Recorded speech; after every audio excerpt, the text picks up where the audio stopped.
Once upon a time, the village of Mavumo was alive with music and laughter. Its rolling hills and fertile lands a paradise under the African sun. At its heart stood Abu, a man admired for his wealth and generosity. His sprawling farms of cassava and maize provided not just for his family, but for the entire community during times of need. By his side was Amina, a woman of breathtaking beauty, whose laughter once filled their home with warmth. Their love story was the stuff of legends, marked by festivals where they danced hand in hand, their bond celebrated by all who knew them. But as the elders often said, life's seasons can change in the blink of an eye. One year, the rains failed.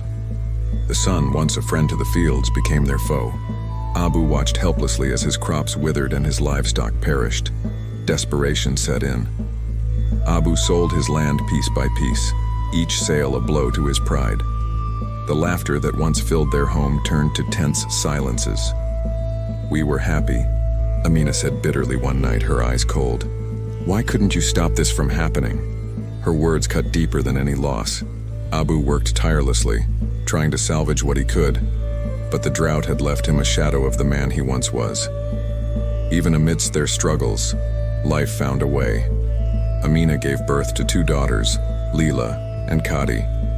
Their arrival brought moments of light to Abu's dark days. He adored them, showering them with love and weaving tales of heroes and legends beneath the village's ancient baobab tree. But Amina's affection grew colder. She no longer joined them in their laughter, her mind seemingly elsewhere. Late one evening, as Abu cleaned the homestead, he noticed Amina's mat was askew. Beneath it lay a folded letter. His heart raced as he read the words written in elegant script. "You deserve better than this life. He can no longer provide for you. Meet me under the stars." The world seemed to tilt around him. He confronted Amina that night, the letter trembling in his hand. "How long has this been going on?" he demanded, his voice thick with betrayal. Amina's expression was unreadable. "You've failed me, Abu. I needed more. Someone who could give me what you couldn't." As their argument escalated, Abu demanded to know the full extent of her betrayal. "And the girls?" he asked, his voice barely a whisper. Amina hesitated, then looked him square in the eye. "They're not yours, Abu." The words hit him like a thunderclap. The daughters he had cherished, the ones who gave him purpose, were the product of her infidelity. Abu staggered back, the weight of her confession crushing him. Unable to bear the betrayal, Abu made the most agonizing decision of his life. He asked Amina and the girls to leave. The sight of them was a constant reminder of his broken heart.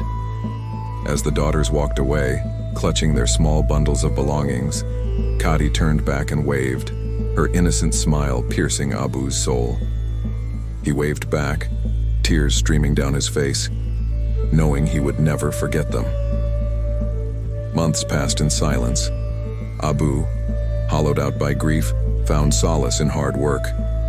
A merchant from the city sought his expertise, offering him a contract to revive abandoned farmland. Abu poured himself into the task, and with time the fields flourished. His wealth returned, but it brought little joy. At the market one day, Abu met Nia, a widow with a quiet strength. Unlike Amina, she saw the man beneath, the scars of betrayal. Their bond grew, built on mutual respect and understanding. They married in a small, heartfelt ceremony, and for the first time in years, Abu felt a semblance of peace. Though his life with Nia was fulfilling, Abu couldn't forget his daughters. One evening, he wrote letters to their mother, pouring out his regret and longing. He wanted to raise the girls he's always known as his, and Amina agreed, especially because their biological father was nowhere to be found. Weeks later, they arrived.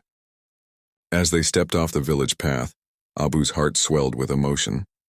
That night, they gathered around a fire. Abu apologized, tears streaming as he explained the pain that had driven him to send them away. Kadi, the eldest, took his hand. "We always knew you loved us, Baba," she said, "and we never stopped loving you."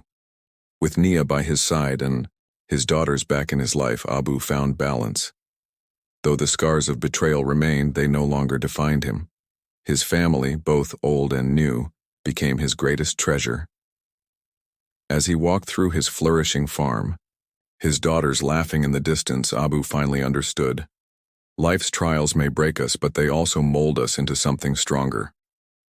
Do you think Abu did the right thing accepting to raise the girls as his? Leave your comment below. Follow, like, and subscribe for more.